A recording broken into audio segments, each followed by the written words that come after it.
path, Phoenix Jackson. This is an old man. He's done this road before. The pony has done this road before, which is why the pony knows, dude, we're not supposed to be stopping. We're a long ways away from anything. But the old man still has miles to go before he sleeps, which is a really interesting question. Number 2 for 3B. How much more time do you have? If it is the case, the difference between you and a fly is you know about fly swatters.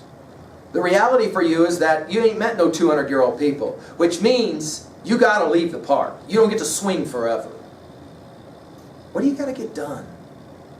When you're a senior, we'll study Keats's When I Have Fears That I May Cease to Be, and we'll ask this question, what are 3 things that you want to accomplish before you die? That is a compelling question to ask at a young age, to make the list and to invent the promises. Finally, this question. What are the promises you haven't made, but you're about to make? I mean, I've said this to juniors before, and they kind of go, I guess I haven't thought about that. You do realize that graduation is an agreement. You've done your part. That's called 12 years of school, 4 years of high school. They give you the diploma, but there's the other part. What do you mean the other part? I walk up there, I get my stuff, I leave. Oh, no, no, no, no, no, no, no. No, no, no. Because you didn't pay for this thing called your education. The assumption is that about $1 million was spent on each of you for your education from the time you started to the time you graduate. $1 million+ spent on you. None of that was your money. What do you mean? None of that was? No! Who paid for your education? I've had juniors that never, ever considered this. Who paid for your education? Who bought the books? Who paid for your teachers and your coaches and all that other stuff? When you... Oh yeah, we're back to Phoenix Jackson and her grandson, huh? No, no. Your education is a transaction. It's an understanding. One that unfortunately doesn't get spoken enough, I don't think. That says, we've done for you. It's your turn to do for us. What do you mean us? Your community? Your world? The future community? The future world?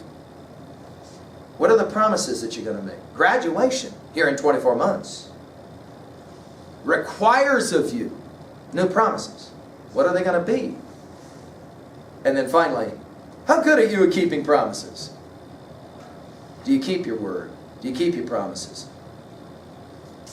Right? This is one of the questions I always ask would be dropouts. When they get ready to drop out. Dude, I thought you told me you were gonna go. I did say that. Wait, you don't keep your promises or what?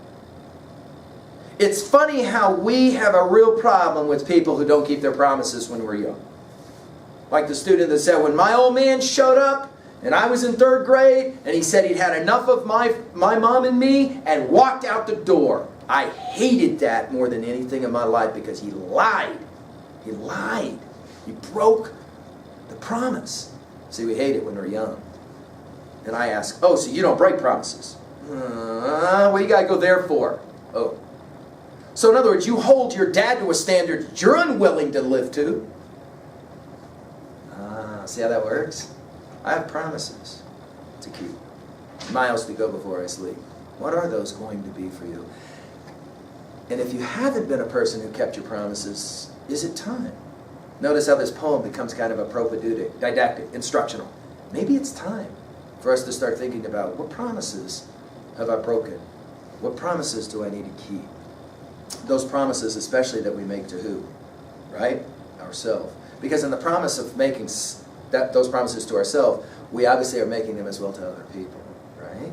And as we go forward in our life, there will be moments in our life when we make promises. You stand next to somebody and say, yeah, I'll live with them the rest of my life. Really? Really? You decide to hook up and exchange fluids and have a child. That's a soul. You're responsible for that child, for the rest of that child's life. And of course your life. That's a promise. Do you keep that promise? And at the moments when you're ready to quit keeping promises, a poem like this can come back and say, no. It's way too important. Get on the pony and keep going because you got miles to go before this thing's all done and you get to finally rest. To sleep, as Shakespeare will say in Hamlet, perhaps, perchance, to dream. There's the rub, he says, right? Well, there you go. An introduction to Robert Frost stopping by woods on a snowy evening. Thank you.